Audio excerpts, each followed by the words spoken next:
લઘુકથા વાંજણા વૈભવનો મધ. લેખક છે સુનીતા ઇજ્જતકુમાર.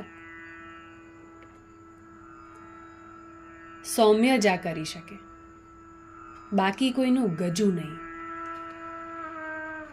લ્યોને ફોડ પાડું.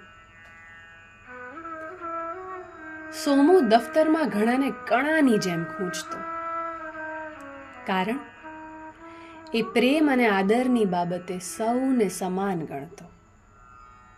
પછી એ મારા જેવો ચપરાસી હોય કે હોય મોટો બાબુ,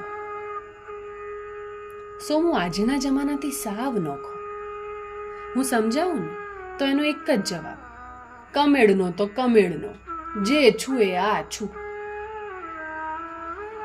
સત્યાગ્રહને લીધે એણે ઘણી શત્રુવટ સહેવી પડતી ને સત્યાગ્રહના બળે જ વિઘ્નોને તણખલા ઘોડીએ ઉડાડી પણ દેતો.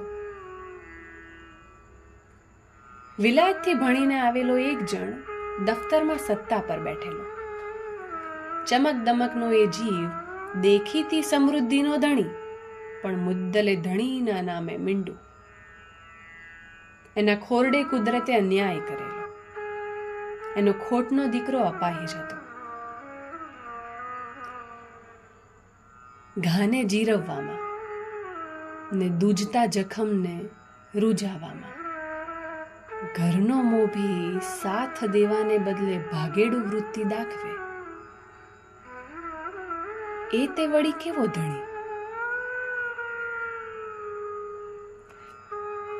સાબને દેખાડાની ટેવ, સત્તાનો ઘમંડ ને દેખીતી સમૃદ્ધિનો અહંકાર. પોતે અનેક ભાષા જાણે છે એનો ભારે કરો. સાચું કહું,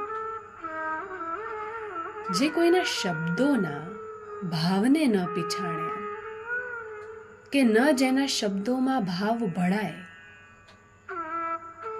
એવા એના ભાષા વૈભવનો શો અર્થ? એના ઘરે કોઈ જઈ ચડતું ને ત્યારે દૂધનું દૂધ ને પાણીનું પાણી થઈ રહેતું.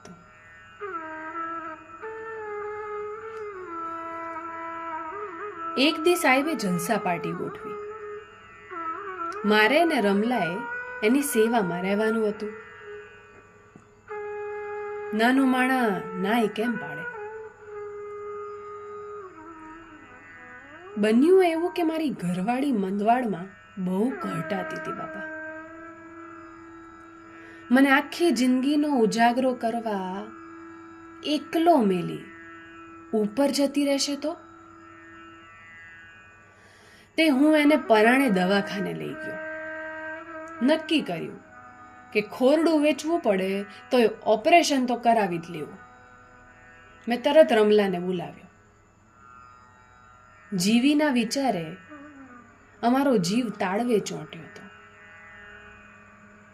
જીવી ભાનમાં આવતા અમારા જીવમાં જીવ આવ્યો ને યાદ આવ્યો સાહેબ. વળતે દી મેં જેવો દફતરમાં પગ મેલ્યો કે રમલાને રોતલ દીઠો.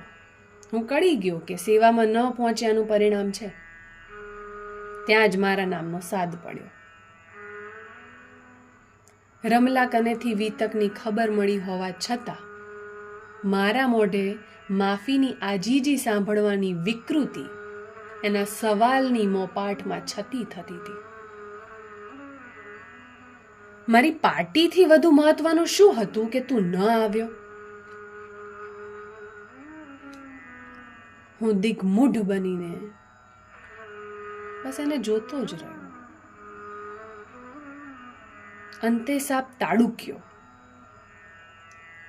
મારી ભાષા સમજાય છે કે બીજી ભાષામાં પૂછું? મને થયું હવે આ મારું બગાડીને જ જમશે. પણ ત્યાં બેઠેલો સૌમ્ય લાગલો બોલી ઉઠ્યો. સાહેબ, આવું કરો. એ બિચારો ક્યાં તમારી જેમ ભાષામાં સમૃદ્ધ છે. એને મન તો ભાવે જ ભાષા અને ભાવે જ જીવન. રહેવા દ્યો, તમને નહીં સમજાય. જે સમૃદ્ધિની કુખે કરુણા ન જન્મે એ સમૃદ્ધિમાં શું સકરવાર હોવાનો મારા સાહેબ.